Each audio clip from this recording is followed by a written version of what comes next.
Alors je quitte El Real de la Raja pour aller à Monasterio, 20 km aujourd'hui. Donc ça se prend bien. Comme je vous dis, c'est des distances faciles. Là où je m'énerve un peu, c'est quand c'est des 30 km. Si je pouvais éviter ça, surtout avec la grande chaleur, c'est plus difficile. Mais à 20 km, ça va. Et je m'en vais à Monasterio. Puis ce qui est spécial aujourd'hui, c'est que bientôt, pas très longtemps après avoir quitté El Real de la Raja, on va arriver à... On va quitter en fait l'Andalousie et sa capitale Séville pour aller en Extremadure. Et la capitale que nous allons visiter, c'est Mérida, une ville romaine exceptionnelle, paraît-il. Je n'ai jamais visité Mérida encore et je vais le faire pour la première fois. Et je vais vous le présenter. On va le découvrir ensemble. Alors, et ça c'est la capitale, Mérida, c'est la capitale de l'Extremadure. L'Extremadure, c'est un peu un... En fait, c'est la région la plus pauvre d'Espagne et la plus oubliée aussi. Elle est coincée entre Madrid et pas Barcelone, Madrid et le Portugal. C'est comme si on ne la voyait pas. Et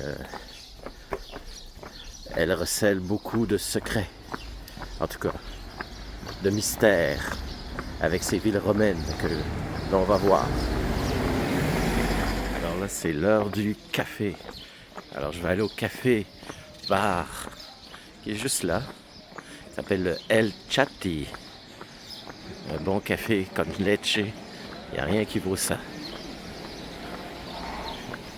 Alors la ville peut être morte complètement, mais si vous allez dans le bar, vous allez retrouver toute la vie espagnole qui renaît dans son bar.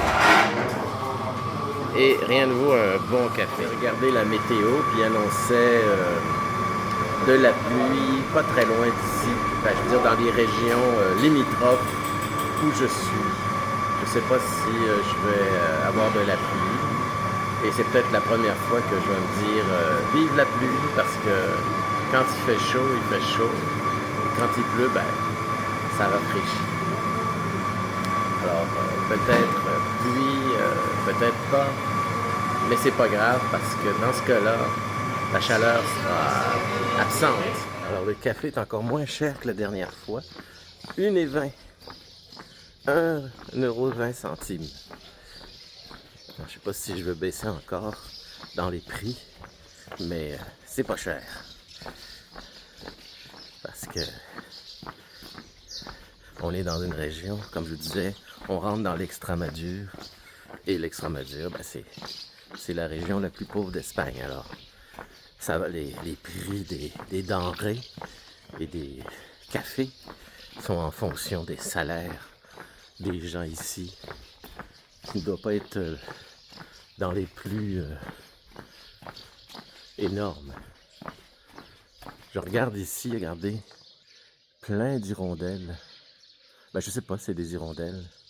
Il y a plein d'oiseaux, là, parce que quand vous marchez dans la ville, il y a des crottes d'oiseaux partout. Et les oiseaux font leur nid sur les corniches. Comme ça, et je suis bombardé d'oiseaux partout. Vous voyez, les oiseaux font des nids sous les galeries. Et il y en a beaucoup. Beaucoup, beaucoup. C'est l'heure du lunch, on dirait. Ils sont en train de chasser les insectes qui sont dans l'air. Alors, en sortant de la ville de El Real de la Raja, il y a un plan. Mais ce que je n'avais pas montré la dernière fois, c'est qu'il y a un profil du chemin. À gauche, c'est là où je suis, et à droite, là où je vais. Puis entre les deux, vous voyez, c'est relativement plat, mais après, dans la deuxième partie, ben là, ça monte.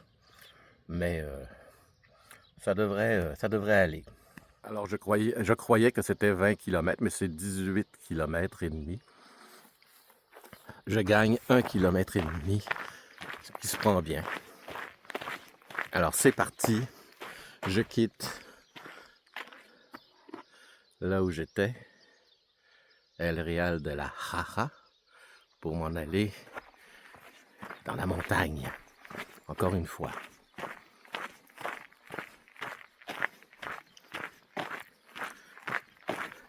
Ça s'appelle La Plata, la Via de la Plata, mais c'est pas si plat que ça.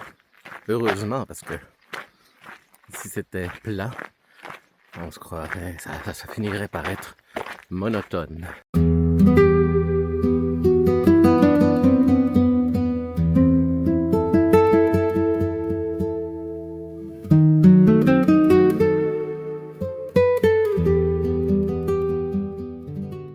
Je suis à la frontière de l'Extramadour et de l'Andalousie et ils ont mis une immense coquille Saint-Jacques, montrer la direction, qu'on est dans la bonne direction. Et quand vous rentrez dans l'Extramadour, il y a un beau château. On se croirait dans des châteaux hantés. Regardez-moi ça avec les cigognes et le soleil. Le château qui reflète dans l'eau, là, c'est vraiment très beau. Alors c'est ça, l'Extramadour, c'est un autre monde, vous voyez? C'est vraiment presque magique. Alors c'est une nouvelle aventure qui commence. En Extramadour, me voilà. Alors ce château s'appelle le Castillo de las Torres. Le château autour. Pas très original comme nom. En tout cas, il tient encore debout. Et il sert de nid à nos amis les cigognes, qui ont l'air très heureuses de l'avoir sous la main. Le Castillo de las Torres. Alors ici, nous sommes en présence de fleurs, des molènes à feuilles sinuées. Très poétique comme nom. Molène à fleurs sinuées. C'est presque une chanson, un poème, une ode à la nature. Ah, voyez, le paysage que j'ai depuis un certain temps. Toujours ces chênes à feuilles rondes. Le soleil ne tape pas trop. Et j'arrive à mi-parcours. Alors, qui dit mi-parcours dit que ça va commencer à monter. Parce que Monestrillo est situé en hauteur. Donc, c'était relativement plat. Là, ça va monter.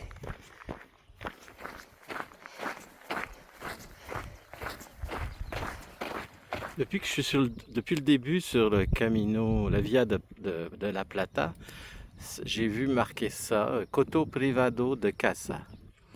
C'est une chose qu'on ne voit jamais sur les autres chemins. Et là, je me suis informé, je suis allé voir sur la traduction et ça veut simplement dire terrain de chasse privé. Alors, nous traversons donc des territoires de chasse. Alors, c'est normal qu'il y ait beaucoup d'animaux parce que le but d'un terrain de chasse, c'est de chasser des animaux. Évidemment, on est en sécurité ici. C'est pour ça qu'ils nous avertissent de ne pas sortir du chemin. Voici l'ermitage San Isidro de Labrador. On le surnomme cet ermitage qui est qui n'est plus en fonction, l'OVNI, par sa forme très particulière. Il a été conçu par l'architecte Mario Silva Hernandez en 1982. Je ne dirais pas que ça ressemble à un ovni en effet. Éventuellement, il compte le transformer en centre d'information pour les pèlerins. Un jour, peut-être. Ça pourrait arriver. Pour le moment, ça reste une curiosité. Moi, quand j'ai vu ça la première fois, mais de loin, j'ai vu le dôme.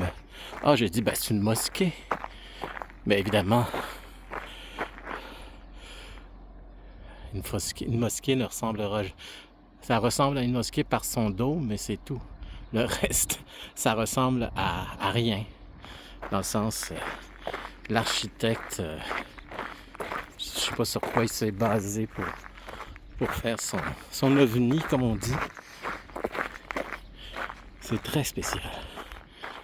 Très, très spécial. Alors, bonne nouvelle, Monasterio, 9 km, mon arrivée, mon étape finale. Croyez-le ou non, j'ai une oasis, une vraie, pas une petite fontaine quand il y en a une sur le chemin, une vraie, une cafétéria avec un restaurant. Alors c'est sûr que j'y vais parce que c'est la première depuis que j'ai commencé la première halte de tout mon chemin depuis le début sur la Via de Plata. Alors, j'en profite. Ça, c'est certain. Un bon rafraîchissement. Alors, évidemment, je n'ai pas faim. J'ai surtout soif. Limonade et jus d'orange. Comme vous pouvez voir. Ça va me faire du bien. Ça me gâte un peu. Quand on voyage, rien ne se perd. Alors, la glace que j'avais dans mon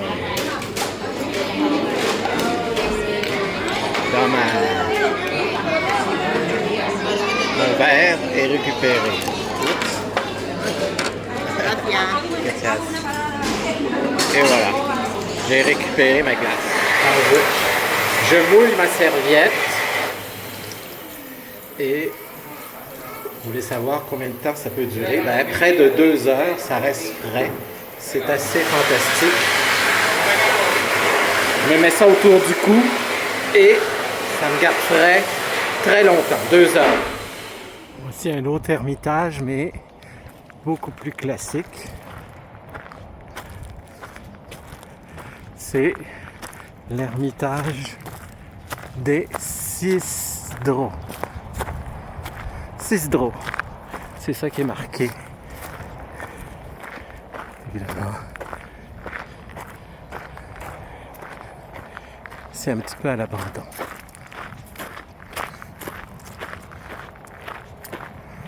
Alors à première vue, l'Extremadure a une végétation plus diversifiée. Regardez ici cette rangée de cyprès qui a été plantée, j'imagine, par les propriétaires pour donner un style plus majestueux. Ça surprend dans le décor. J'ai vu aussi des eucalyptus que je n'avais pas vu du tout en Andalousie. Et là, j'en ai vu en Extremadure. Alors, cette croix est la Cruz del Puerto, à 2 km de Monasterio. Vous voyez, je suis en hauteur. Je viens de monter tout ce qu'il y avait à monter. Et là, les 2 derniers kilomètres, je devrais plus monter. Je vois pas comment je pourrais monter. Il n'y a pas de montagne. Ça va descendre. Voilà le fameux village de Monasterio. Tadam! Une chance que j'ai divisé ma route en 2. J'ai fait hier une première partie, puis aujourd'hui l'autre partie. Mais normalement, on fait 33 km d'une shot. Alors ceux qui le font, surtout par une température comme ça, je les félicite parce que c'est Moi, je le fais en deux parties et je trouve ça tout un défi à imaginer faire tout ça, 33 km et arriver à Monasterio. Je peux vous dire que les personnes ne doivent plus sentir leurs pieds, leurs jambes, rien. Plus rien sentir. Alors le symbole de Monasterio, c'est une cuisse de jambon qui est une spécialité espagnole et c'est à Monasterio qui est un peu la capitale du jambon espagnol. Pour vous dire comment c'est important le jambon à Monasterio, il y a la journée du jambon le 12 septembre. C'est le Dia del Jamón de Monasterio, le jour du jambon de Monasterio. Alors, on ne rigole pas avec le jambon à Monasterio. Alors, ce qui est amusant à Monasterio, ils ont des maisons avec des grands balcons. Regardez les balcons qui sont en fait les dessus de garage.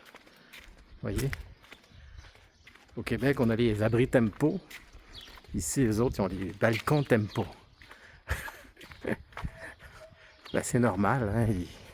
Avec un soleil pareil, une température aussi extraordinaire, il faut en profiter. En tout cas, il n'y a pas besoin de sécheuse, ça c'est sûr. Tu mets une corde à linge, puis ça sèche en 5 minutes. Puis c'est tellement beau, là. Regardez, je sais pas c'est quoi comme fleurs. Ce sont des dicotylédones. Je pense que je vous en avais déjà montré, mais je trouve ça tellement beau. Je vous en remonte d'autres. Alors, juste pour vous dire que oui, il fait chaud. Il fait 32 actuellement. Mais c'est une chaleur sèche. À Montréal, actuellement, quand il fait chaud, là, pareil qu'actuellement il fait chaud, c'est humide. Ici, c'est pas humide, c'est sec. Donc, c'est une chaleur, si vous vous protégez, là, je ne suis pas protégé parce que j'ai 8 minutes à faire pour aller à ma place, ben, si vous vous protégez du soleil, ben, vous êtes bien. Voici mon nid douillet à l'auberge, l'albergué des pèlerins. Et je suis tout seul. Il y a plus de 42 places. Et je suis tout seul. C'est vraiment spécial. Alors, j'ai ma clé pour fermer mon dortoir. Comme je suis tout seul il y a plusieurs dortoirs, plus de 42 lits, ben, j'ai la clé d'un dortoir. c'est tout un défi. L'entrée, la salle à manger, qui est évidemment déserte, et la cuisine qui est juste là. Il y a tout ce qu'il faut. Le plus important, c'est le frigidaire pour avoir toujours de quoi boire de frais.